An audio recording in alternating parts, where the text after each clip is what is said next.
welcome to the Uncle Ken Show, and I'm here with Simon Major. Simon Major, that's it. And what's your Instagram at? Supra_Major. Awesome. So just for the audience and everyone watching, I know Simon personally. We have a funny story which we'll probably touch on in a second. But I'd also like to say that Simon is someone that I personally looked up to in the car community when I was just starting. Simon and his brother, they have some pretty cool cars. They run some pretty cool events as well.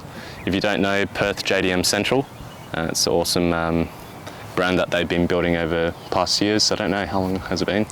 Yeah, so it first started when I met Harrison, and it was small, low-key street events, like underground car parks and stuff. And it's just built up from that. Harrison does an insane amount of work behind the scenes, whether that's talking to like businesses, like we help each other find locations.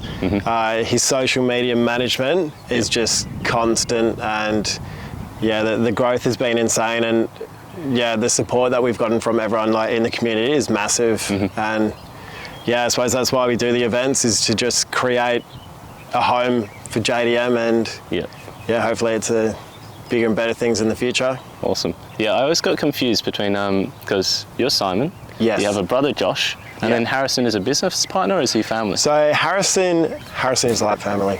Oh, so nice. Nah, I basically just met Harrison at an event.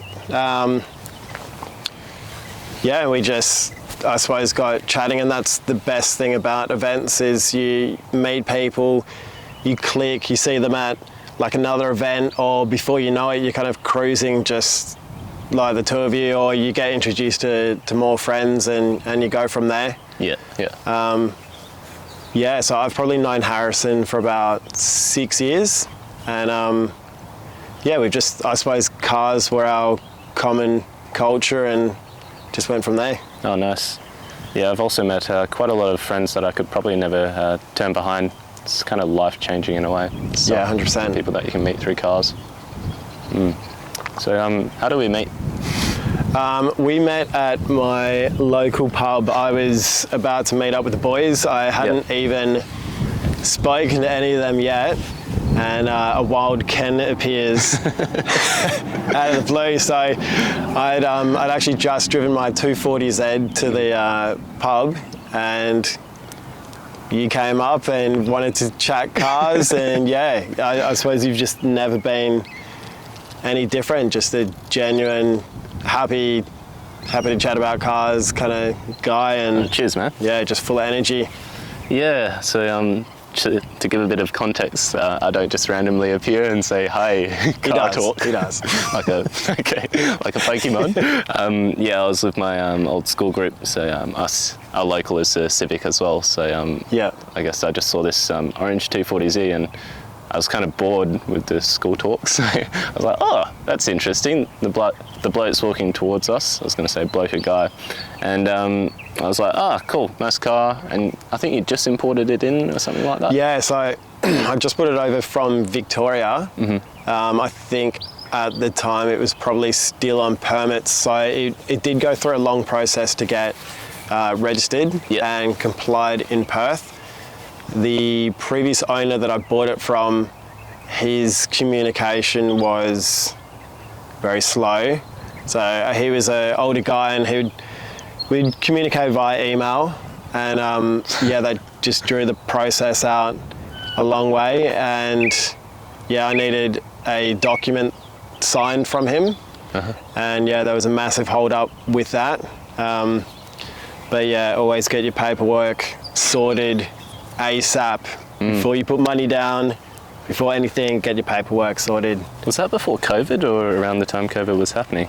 So COVID had pretty much just hit, and when I get things in my head, I tend to steer like straight towards them and get that tunnel vision, and at the time it was get a 240Z. So yeah, that basically just drove me down the path of, well, yeah, the pursuit of that. And yeah, I didn't actually even get to see the car in person before I bought it. Oh yeah? And that's different. Yeah, it's just COVID. It's just, yeah, it was a crazy time. We obviously couldn't go to Victoria. Perth was pretty safe, but yeah, Victoria and yeah, a lot of places over east, it was just crazy times. So yeah, kind of there was a lot of trust there. Nice. Yeah, and it seems to have held up pretty well. Like you're still driving it around. Not much Yeah, issues. absolutely. The car, like, it's turning 50 next year. Wow. And you wouldn't know it when you're inside the car and driving it. Like, I would trust that thing to drive to Albany and back. Like, it performs really well. There were a few teething issues with the fuel system, but that's all pretty much sorted, and it's a super reliable car. I see. Well, I guess we can chat about that car next time when you have that car here, and maybe your brother's here. Yeah. Something. Yeah, that'd why be don't awesome. we talk about this one? Okay, so this is my 1995 Toyota Supra. Very nice. It's got this 6-speed get rag in it, twin turbo from factory. Nice. It's silver. I noticed. It's got a fat intercooler. Is that a stock front bumper, Varus maybe? So that's a Redox kit. Redox, I see. That pretty much looks the most standard, Yeah. I suppose, you can get from any aftermarket kit. It's just a little bit more drawn down and accentuated. Yeah. And then I've got the Redox front lip to match up. I think that's just a nice little detail on there. Definitely. Yeah, the carbon TRD hood. There's carbon on the inside lenses. Really? On the lights, so they're the UK spec glass headlights, so they're really hard to source, and then getting the carbon inserts in there was another mission all on its own, because they're not specifically made for that. So that had to be custom fitted. Wait, so you're telling me that is actually glass? Yeah, the headlights are glass. Because most headlights are plastic. Yeah, so a lot of the Supras come with the plastic headlights, and as you know, they'll get yellow and it just looks horrible. I think if you don't have nice shiny headlights, it just takes away from the entire Definitely. look of the car. Makes it look so old, right? Yeah, so And that's... I had no idea this was a Toyota hood, like a TRD. Yeah, so that's a TRD hood, Wow. same as the one on the Fast and Furious. Yep. I recognise that bit. Yeah, so that's carbon fibre. I wanted to get it painted silver. I know it's like such a crime to paint carbon fibre. Yeah. If the car was like a gunmetal grey or black, awesome, but I kind of wanted it nice and neat and to detract Less attention. Yeah, less attention, less is more. So I think it looks nice, it's just tidy, it blends in with the rest of the car, and you know, it's not too much. Pretty wicked, honestly, and it's almost like a subtle flex as well, just painting over the carbon fibre. Yeah. I've seen the other side, you can see. Yeah, as soon as you lift the bonnet, you can see there is the carbon details on there, which is nice. Nice. And those wheels are pretty bling bling as well. Yeah, they're Workmeister S1 3-piece. In the bronze, it took me a long time to kind of pick which exact colour I wanted, but Yeah. bronze was very hot at the time. I think I literally picked those up 6 years today. Oh yeah? Yeah, I found a post that popped up, so yeah, was gonna super say, happy how'd you with those notice? wheels. As soon as I came on, Yeah. awesome. Wow. Yeah, something about those wheels, almost iconic. I don't think I've seen them in a movie, but they just look like bejeweled, and they're like sporty, they're luxury. The design of them is amazing. But it's funny, they don't have centre caps for them because they're classed as a performance wheel and not a show wheel. Really? Something like that, which is like super interesting. Yeah. Because they are a bit of a statement piece now, but there are a few companies that are making aftermarket centre caps for them, which do kind of complete the look. So what's the deal with centre caps? Because I'd assume like they don't make them for performance. Is that because they might fall out or something? I contacted Work directly about it, and I think it's because it's a performance wheel, they just didn't kind of see it necessary to finish off that last little detail almost. It's, I don't know, maybe I've got it completely wrong, but that's kind of the information that I got from them. But yeah, there's like ProSpec Imports, they do like centre caps for them. Oh, that's annoying. So one day I've got a couple of cars to finish off before then, I think. No worries. So yeah, we get a bunch of people walking by us all, but nah, that won't let us stop it, and we're not going to tell them to move. Like, We it's will. a public. Tell them to move. It's a public path, so yeah, no harm, and it adds to the atmosphere, I guess. Yeah. That we're in civilization somewhat. So there's a lot of topics I could talk to you about, Simon. Definitely the cars, and what I try to do with these podcasts is I want to have them starting off with car talk to grab the community that I've built in, but I also want to talk about other aspects of life, but also other things that people can build, their different skill sets and wisdom that they can share with other people. So for example, you've been running the Perth JDM Central events, I can't remember for how long, like privately, but there's a lot of questions I have about that, and Yeah, for sure. I only want to respectfully ask how much wisdom you're able to give me, and even the audience and people who might even want to learn how they can go from street events to basically private, legitimate events. Yep. Yeah. So I mean, one of the things for me is a problem that I'm having is with the online Facebook events. It does get to a point where there is mass attention, but it's almost like to keep growing, you can't keep doing it this way because police and other stakeholders will be impacted, maybe potential legal issues as well. So how did you make that transition from Perth JDM Central, going from the streets to actual private events?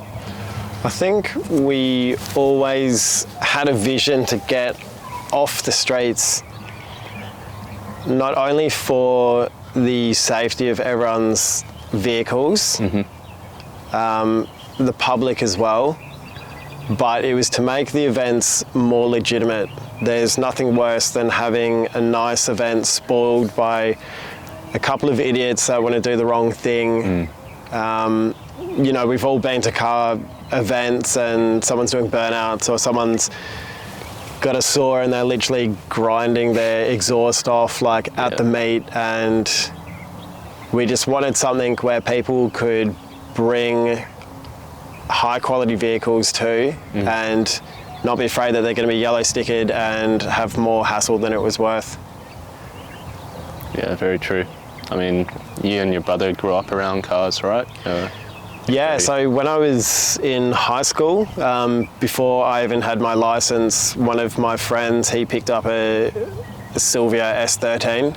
Nice. And that was my introduction to Silvia WA. Cool. Absolutely love that club. I love that they've kept their car culture as regular and reliable as any other recreational sporting group. You have people that turn up to soccer practice weekly, and then they've got their games. For me, Silvia WA was always an event that just was consistent. It was like a little family, and it was never a spoken, this is what time we're meeting up, this is where we're meeting up. Everyone just knew, and it was like church for a lot of people. Nice. Did you ever have your own Silvia at all, or did you just go with a mate? I did. I was fortunate enough to pick up a S15 back in the day. My favourite. I know. I absolutely love them. I would love to own another one day with a garage expansion.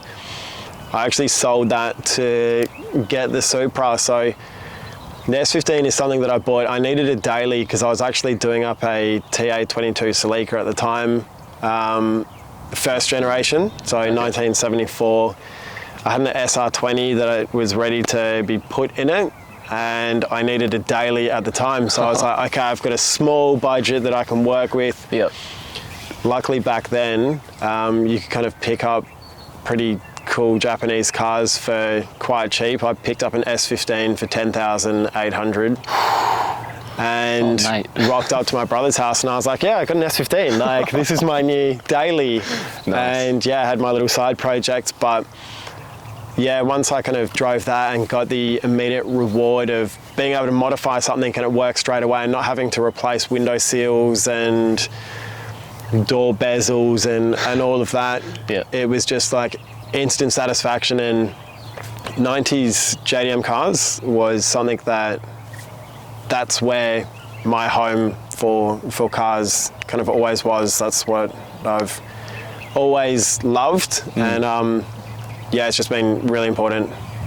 One of my old man dreams is probably to have a C West body kit on a S15 with the LED tail lights. And maybe a little bit of, I don't know what they do to the blow-off noises. That's what got me into them. There was this guy on YouTube and he had like this really nice dose on his S15. And they're just such badass looking cars. Like you can't beat their headlights and their rear quarter panels as well. They just, definitely. they absolutely nailed it. It's pretty great timeless design. Yeah, definitely. Yeah, so even with this car, the 240, like, some pretty nice JDM classic car taste, I can definitely see. So, I mean, I've had my fair share of experiences with car clubs, some funny, some not. Definitely learn a lot from them. As far as the structure, did you ever get like involved in like committees or just a community at all? Basically just community, Yeah. I guess. For me, like I don't take the car culture too seriously. I like it to be fun and I like it to be a good time for everyone. For me, it was always about being very inclusive and having new members come in and support them, because I know what it's like to be shy and introverted and, think that, I don't have the best car, like I don't really deserve to be here, so I'm going to park off like to the side. Like that's not what it's about. You want everyone to be able to get involved. And I remember as a young kid, I lived opposite Hillary's boat harbour and we would hear cars drive in there and we would just run over there and, you'd kind of approach slowly and look at cars and stuff like that. And I think if people aren't welcoming, then you just cancel curiosity. That's it, right. I think it's a vibe. It's something I've tried to achieve in the experience of my events, but even taking it back to the original question, like running car events, like I think I'm at a pivotal point where I basically have no other option but to go completely legitimate if I want to do anything in the car community as far as events, just because unless I keep small circles, which not really my community doesn't want that, I think it's going to be private events. And I've had a few hiccups like when it's come to charging. I need to do a little bit of reflection time over these holidays, but monetizing events, that's a taboo one, right? Open to sharing about that? Yeah, like for me, it's never been about making money. Like I've not ever really received huge reward for any of the time or energy that you put into it. Like you run around like an absolute madman on the day. And, we've got a whole team that we work with, which is awesome. Like it literally would not be possible without the support of everyone else that, gives their time and shows up to the events. Like it literally would not be possible. But yeah, it is. Yeah, if you're not in it for the love, in some respect, there's, I don't know, maybe there is ways to make huge money out of it, but for me, that's never been a motivation. It's always been about providing somewhere really cool that people can go off and look forward to the events and come back and, want to do bigger and better the next year. Yeah, that's it. There's, you guys are welcome to walk through, it's all right. Yep.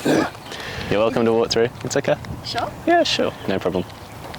Yeah, I think there's nothing cooler than when people are ordering parts and they're like, like I've got to get these parts in, like, I've ordered them specifically for the event and they want to get it done, and like it just gives people something to look forward to. And I know when I was like coming up in the car scene, that's what I would do. I would order a whole bunch of parts and it was like paramount that they were fitted for the meet.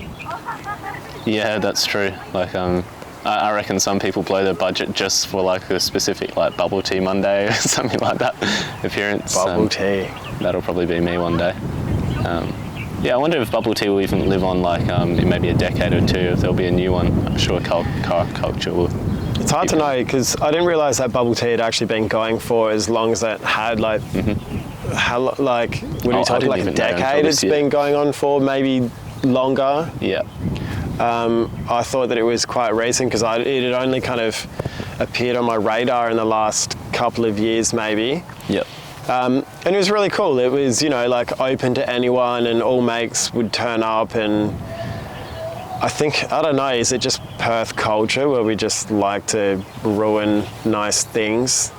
Like you look at Mill Point for an example, like that was a place that everyone used to go to for so long, and like I can't even get my cars into there at the moment because the speed bumps are so big. Literally, I got the 240 in there and I was like seesawing off one of the speed bumps. I wonder if they did that on purpose. They must have, right? I wonder.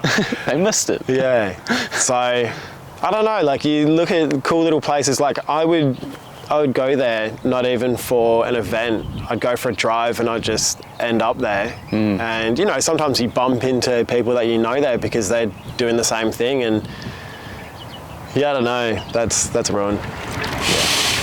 Next. That guy just went right through.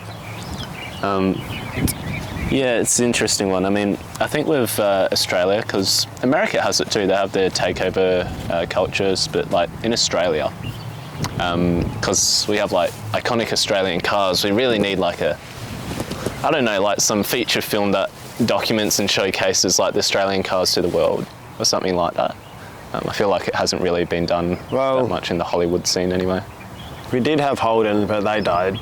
Yeah. So and Ford Falcons.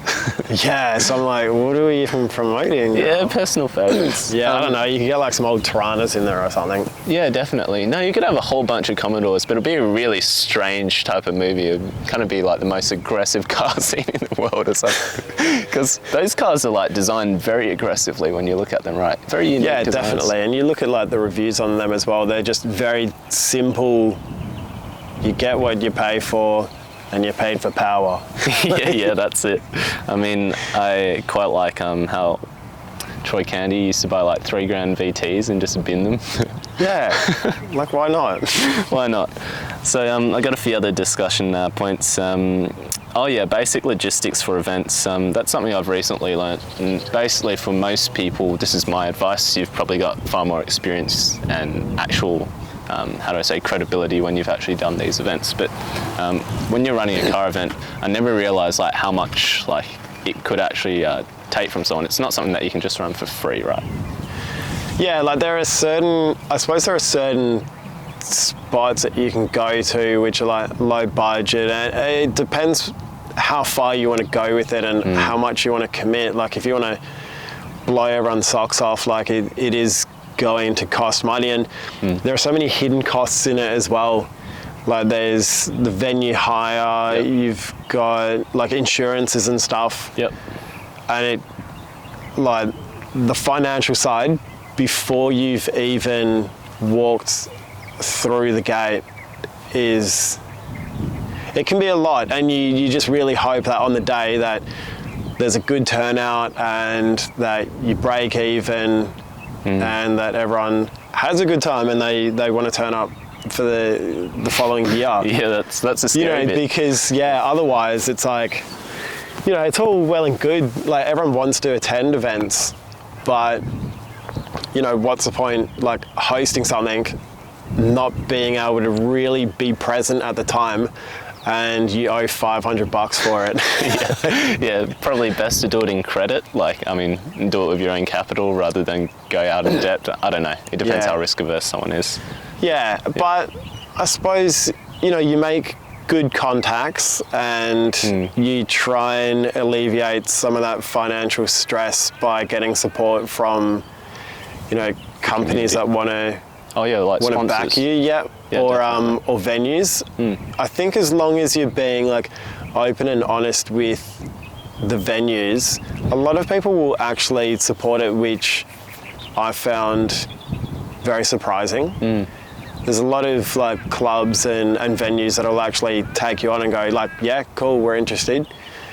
But I think it takes a little bit of time to build that rapport that you're not just gonna turn up and shred the grass. That's it. No event organizer or no property owner wants that. Why should it fall on them? Yeah, unfortunately, like we have had awesome events before in locations that we can't host anymore because a few people have done the wrong thing. Jeez. And it's just kind of, it's terrible, cancelled it all. Yeah, kind of ruins your reputation with them, and they probably but that's the thing as well. Like you've got the reputation of the club, and no one, like you attract X amount of like bad attention, and the people that have like that you're really grateful to be able to come to your events don't want to turn up anymore because they think, oh, it's just going to be inundated with police, and you ruin it. Yeah, and especially like that property owner may never want another car event on their property again. Yeah, well, no one wants bloody 13,000 tyre strips down their driveway and like their entry and exits are completely ruined.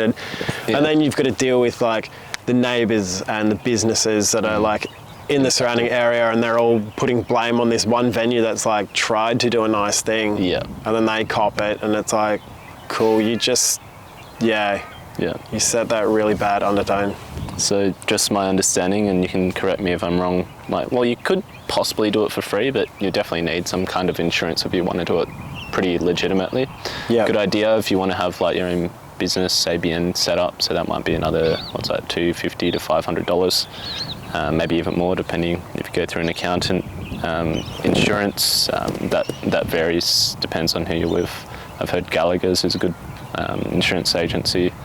And then obviously venue costs, how much the venue person, they might give it to you for free, they might charge you. And then I guess everything else on top is marketing. Maybe if you want extra coverage. I don't know if anyone's yet calculated like tyre strips on like a road and how much it costs to pressure clean or hot steam clean that stuff off the road. I don't even think it's possible sometimes, but yeah, I'd be curious. Yeah. I don't know. Yeah. You probably don't want it to happen, but it'd be a good idea just to account for it so you could present it as a business case to some people, if that's their objection anyway. But do you reckon that sounds like a pretty rounded and pretty surface level, I guess, tally up or expense chart for like car events? For running an event? Yeah. Yeah, I think, like I mentioned before, the hidden costs.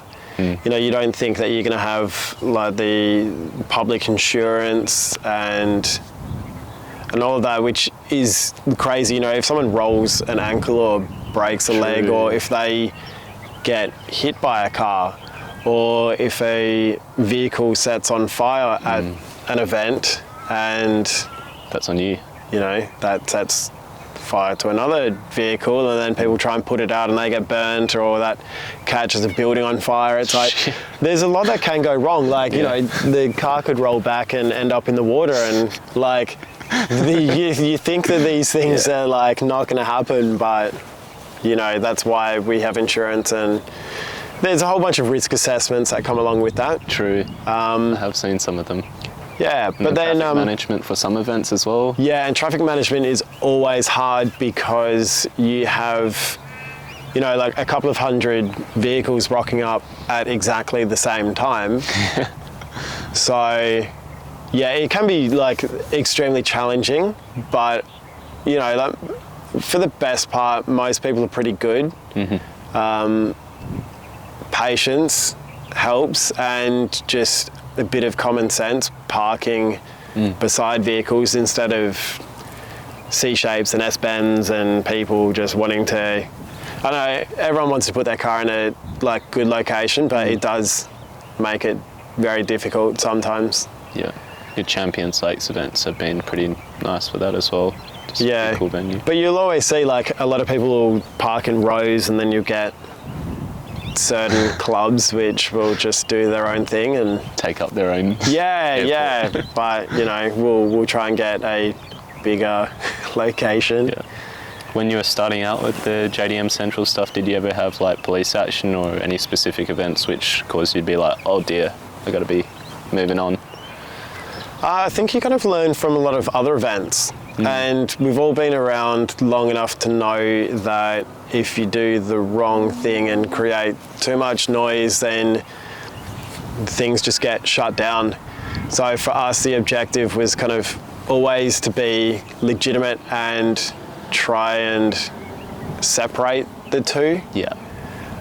Oh, so you use other people's events as an example, and then you use your own events? Well, we've been around it for so long. Like I've been going to events since I was like 15 or 16. I'm now 31, so like half my life has been around events and cars, and I think there was periods of time where the police presence was extremely strong, and maybe warranted, but like unwarranted in the same book. But yeah, there was a lot of pressure, and I think, yeah, particularly young drivers. I know, like, personally, I've calmed down a lot through personal experience, and I think you just like naturally do, like, you know, you screw your head on a little bit more, and you realize that there's a lot to lose. If not your car, it's your life or someone else's. And you know, I've seen people come and go, and yeah, it's just, yeah, I think you just need to slow down and enjoy. I see that as well. A lot of the people that have come to my events, specifically the younger ones, they always get in trouble. And I think it's like, I was never like that risk-taking like when I was younger. Like, something about it just really just shook me, because like I saw people in my age and they have like V8s or V10s sometimes. You're just like, wow, you're taking that risk then. I mean, like, your license is gone, your car's gone. Well, maybe not your car, but that's like 9 months, 10 months. Like, puts you out of a job sometimes. Yeah, it can. And I think, you know, for a lot of people where their jobs are reliant on them having a license, that's just another factor that goes in. Like, I work FIFO, and if I didn't have my license, probably wouldn't have a job. So for me, like, that's always in the back of my mind, even when I'm just driving like regularly. Hey boy. Yeah, that's just another factor. Oh, please don't pee on my car. Look at a husky. Very pretty dog.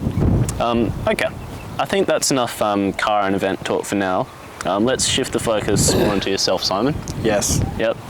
So let's start with a random question. What's your favourite colour? Favourite colour? I love magenta. Might be a weird one, but that kind of purpley, reddy kind of colour, I just think is like super cool. It's a bit of a vibe. I was going to say, or think like, you're a JDM guy. Don't say midnight purple, please. I just really love silver. Yeah, it's just so out there. Yeah, midnight purple is very specific for some. Midnight purple is very delicious. Yeah.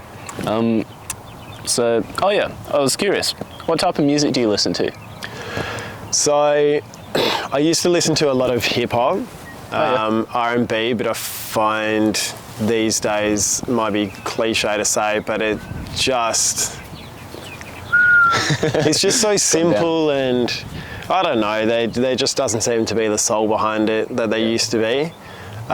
So I suppose a lot of house music now. Oh, nice. Like calm music or stuff that you'd listen at the clubs, a bit more up-tempo? Just anything. Like, I'll listen to absolutely anything, really. Yeah. Yeah, Rufus Du Sol. Oh yeah, they're coming soon, right? Literally, like tomorrow, you're gonna see them, so I'm looking forward to that. Yep. Oh yeah, they're playing tomorrow? Yeah. Far out. So that'll be really good. Can't get tickets here. I got them a while ago. Yeah. Yeah, a lot of people were craving them just last minute. Yeah. It must be a very big one, right? I hope so. Yeah. They're good, like they bring up the atmosphere, and yeah, it should be a good night. Yeah, a little bit rusty from last weekend still, that was a big one, but yeah, this should be nice and chill. Hey mate. And then I guess a few other things. What I like to do is I like to have some generic points, because they can kind of be like this rabbit hole for discussion topics which aren't so related to cars or car events. And it kind of just gives people a bit more of a unique insight into like this personal belief of mine, which is like cars for some might be the focus of people's life, but to me I like to see them as like a complement to life as well. There's so many other aspects of life, right? Would you agree? Yeah, like I think everyone's got to have a hobby, and that's, you know, when times are good, you've always got that hobby, and it's something that you can enjoy with people. But again, like on the other side of the card, when things absolutely suck, you've got to be able to fall into that hobby as well, and still kind of go through the tunnel and realize that there is at least still that to get you through. Any other hobbies besides cars, like exercise, gym? Yeah, I love the gym, working out. I love music, can't play it, love listening to it. Yep. Painting, Oh, nice. a bit of painting as well. Any specific cool. oil paint, water? I like to use acrylic. Oh, nice. I like to work with wood as well. Not a big fan of canvas. I kind of like things that are a little bit more like permanent, Yeah. I guess. This canvas, it's only one application and that's on a wall, really. Well, it's just so floppy. I'm like, I don't know. I like things to be like permanent. You do it once and it's done and it's Like it's material good. permanent objects. Yeah. Like ornaments or something. Oh, my favourite, life philosophy. Any life philosophies, wisdom, quotes to impart on the viewers or people? You're a philosopher? It might not Life be a thing. philosophy. I live my life a quarter of a mile at a time. No, definitely not that. Life philosophy, I think, man, if you just keep it simple and just treat people the way you want to be treated, I think that's such a statement that, I don't know, like, it doesn't have to be complicated, does it? No. Like, you know, if you see like some dude in trouble, just like imagine that's your brother, like look out for him. If you see a lady that needs help, imagine it's your mum. Like, yeah, it's not hard to be a good person, and I think, yeah, it shouldn't be hard. Yeah, I think it does boil down to empathy in some areas, but that's only one terminology for maybe a specific action or emotion. So, yeah, they had that in my school as well when I was growing up. And yeah, treating others how you want to be treated. It's important.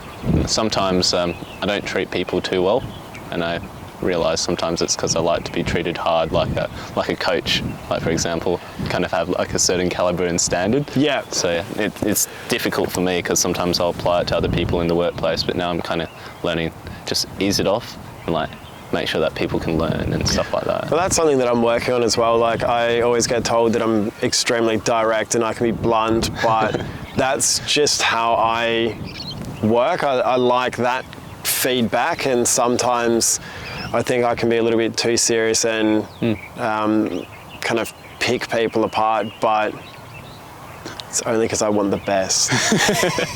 It's almost like this could be like a therapy session. I was speaking to someone recently. Yeah. No, it's something that that's something that I work on. Like, Yeah. I'm not perfect, and as much as I like to joke around, I suppose, like, I can get a little bit picky. It's just finding that happy medium. Like yourself, I've got a pretty high standard with things, and yeah. Yeah, it's tricky because sometimes you don't want to come off as a hard ass, but sometimes there are certain things which help life operate easier for others and yourself and the combined whole, but it's tricky. There's no right or wrong way, I've learned over time. Yeah, I suppose sometimes you get to talk to people like they're a teammate, not like you're the coach. That's true. That is very true. That's something that I learnt recently, and that's, I think that's the best way of putting it. Be a teammate, not a coach. Not all the time anyway. Nice. Nice. I'm glad I dived into that. Career, work experience, skills, that's the dot point that I have. Did you want to dive into anything that you do at the moment for work, or FIFO, or general advice for people? Because like we got a bunch of younger ones trying to figure out how can I afford a car like this. Yeah, definitely. Like, I'm someone that it took me a while to figure out exactly what I wanted to do. Like, I was always really good at art when I was young, and even from like a really, really young age, I was kind of almost like guided into, oh, this is what you're going to do when you're older. Like, oh, you'll be such a good artist, and that's kind of what I had in my head, is like, that's what I was always going to be. And eventually, once I graduated from high school, I pursued fine arts at Curtin University, quickly changed that to graphic design and advertising. And I just couldn't see myself doing it like for a living. I wanted to work with my hands. I floated the idea of getting a trade, and I wasn't exactly sure what I wanted to do, but I didn't want to do nothing. And that's where an opportunity for me came to work up north alongside some geologists. Did that for about a year and a half before I got another job doing water management. And I've been doing that for the last 9 years, and I work with an awesome small crew that I catch up with on break. Work 1 week on, 1 week off. So I suppose FIFO has its ups and downs and challenges for sure. Like there's one time I think I didn't come home for Christmas for like 5 years, and for me that was like really important. That was always like such a family orientated thing, and by the time I did actually come back to Perth and get to have a Christmas, I kind of felt like I was on the outside looking in, and I was like, how do we do Christmas again? Like it was such a bizarre feeling, because I suppose you go from like being a kid to growing up, and it's like, oh okay, like this is how we do it now. And it was, a bit of a bizarre feeling, but I think, look, I went from graphic design to working up north in the desert, working with a whole bunch of tools and people, and doing a job that I'd never had any background in doing. But, you work hard, you give it a go, and there's always room for change. Don't ever think that you're locked into anything, because you're not. Like, we live in WA, and there's so much opportunity. Yeah. And even outside of WA, you can do what you want. Don't ever think that you've fucked your life up and that you can't just pursue other things, because you can. It's never too late. Yeah, definitely. And I mean, maybe some of your arts has applied to your design and styling of your own cars, or being able to kind of mixed with like the waterworks jobs and being able to fund some of these passions as well. I think I'm lucky with my job, the fact that I get to have half my time off in like a block. It just allows me to be able to use the cars, and a lot of people ask, do you daily your cars and stuff? But I'm only home for a week at a time, so I'll either drive the Supra, and it tends to be more the Datsun at the moment. Absolutely love that car, and the positivity that comes from that as well. Like, you have little kids that are like, oh, that car's crazy. And or like old boys walk past, and they'll give you the thumbs up, and they'll chat about like back in their day, and it's just really cool. It's a lot of positivity. With the Supra, that's like, I suppose, just a very different demographic that you get with it. You get a lot of people that, oh, is it a Supra? And, how much horsepower does it have? And, and then like everyone wants to drag and stuff like that, which is, it's all good, but like there's a time and a place. And I feel myself like stepping back from that a lot when I can just kind of almost fly under the radar in a bright orange Datsun, and it just be like positive. Yeah, I guess it's a completely different type of vibe, because it's more of a classic, the Datsun, and then this is more of like your JDM, maybe a Hot Boy supercar to some of the younger ones. So I guess it's like a new facade every time you drive a different car, maybe. Yeah, and like sometimes I like getting around in my girlfriend's Mazda CX-5, because no one looks at you and you just blend in, and you just get to go, from A to B, and it's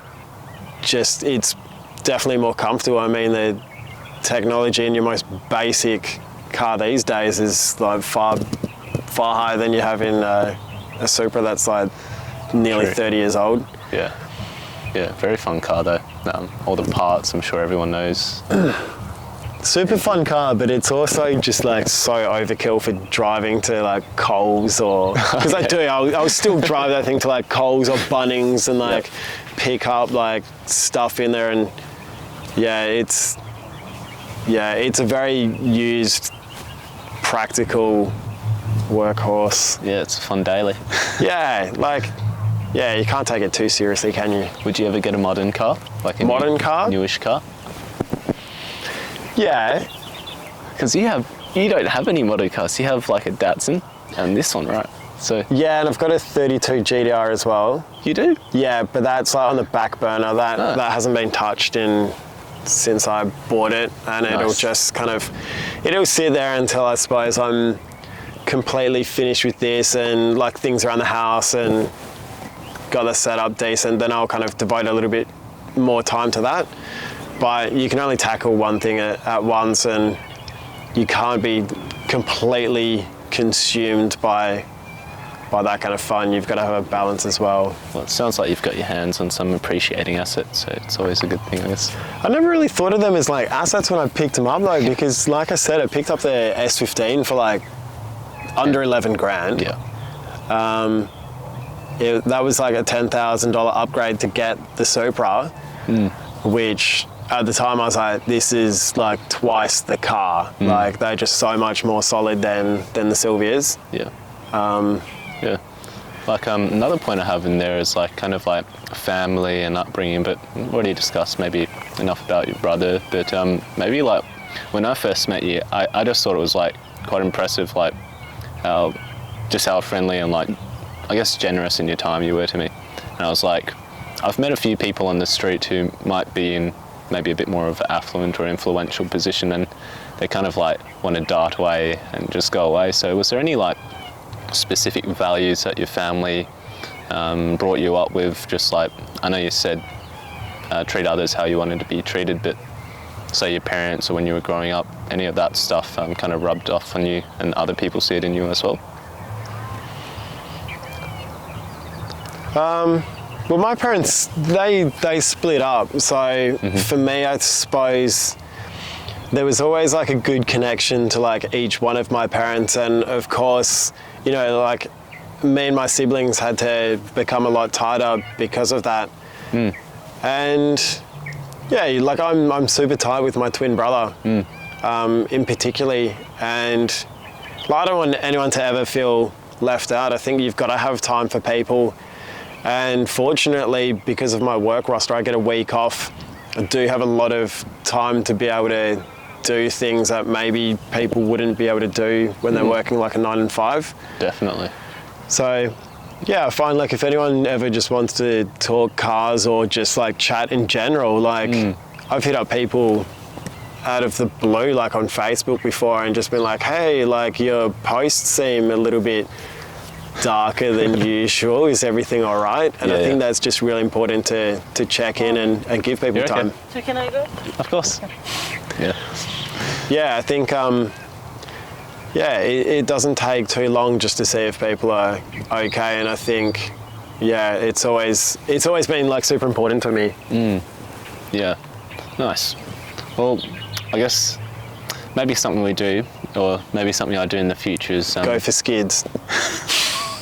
I was going to say, consider that there's a footpath right here. I've kind of liked it. I'm sure the audience will quite find it like maybe distracting but entertaining at the same time. Yeah. Especially that dog that drove. That's a nice dog. Yeah, very beautiful dog. Husky with blue eyes. Yeah, but I mean, we might as well leave it on that. It's been awesome having you on the show, Simon. And I'm sure only great things will come out of here. Do you have anything that you're looking forward to? Any future projects that you'd like to share with the audiences that are both listening? Future projects, I suppose, like car-wise, I'm looking forward to new wheels on the Datsun. Oh, nice. Yeah, I've got these old Techno Phantoms from like the 70s that I'm rebuilding. So unfortunately, Barrel Bros isn't taking public orders at the moment. So I've had to source some lips all the way from New Zealand. But that's just what we do, isn't it? What's the name of the company, is it? We just adapt and overcome. I see. But yeah, I'm looking forward to kind of tidying that up and just like completing the vision on that car. But yeah, I suppose like, home, I've just been doing a lot of like renovations and yeah, they're kind of coming to a cease now as well. So I'm really looking forward to just starting the new year with a lot of things like completed. And yeah, I feel like there's just been a bit of a lifestyle upgrade, which has been a long time coming. It's been a lot of like hard work, but yeah, it'd be nice to see some loose ends like tied off and ready to roll into into new things. Yeah. Anything for people to look forward to with the events with PJs? Yes, so we have been talking about a new event. I don't know how much I can That's okay. give away at this point, Just a little teaser, maybe. but yeah, it's something that I think we haven't really seen executed well, or if at all, to this kind of scale. But yeah, we have had approval for a new location, and I think it'll be something really cool. I think it's got a lot of potential, and I'm looking forward to it. Like, it was kind of something that we'd like discussed, but now that things have potentially come into like fruition, I'm like, that's gonna be dope. So Sounds very exciting. yeah, so I'm looking forward to that. Awesome. Lastly, we'll just plug Simon's Instagram again. So it's Supra_major. and for Perth JDM Central, what's the Instagram username for that one? Perth JDM Central. Oh, is that it? Just clear? No, I can't think it's remember. like PJC Central. I don't know. I'm sure Look they it up. they'll be able It's to not find that it in hard. the It's search. everywhere. Yeah. Awesome, Simon. Cheers for coming on the show, mate.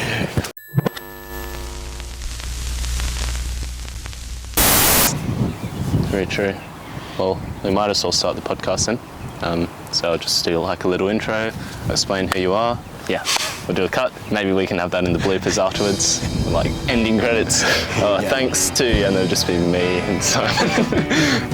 I'll just put like a whole bunch of people on the list. Are you pressed for time at all? Do you have any time? No, I'm actually going to the Civic after this, where yeah? you and I first met. Yep. So, long way home. Oh, nice.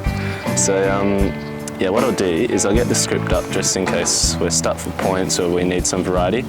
Usually I keep it maybe the first 10 minutes about car talk, but I feel like the viewers, I eventually kind of want to take it out of cars, but have it more talk about things in life and see if it's some stuff that can help people as well. Yeah, for sure. But yeah, we'll see how it goes.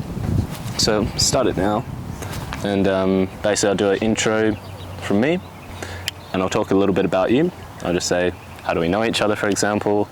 We'll do some car talk, then we'll probably have some discussion points about JDM Central, maybe a bit more personal stuff, future ambitions, goals, things to look out for when you're running events, give some advice to some of the potential events runners.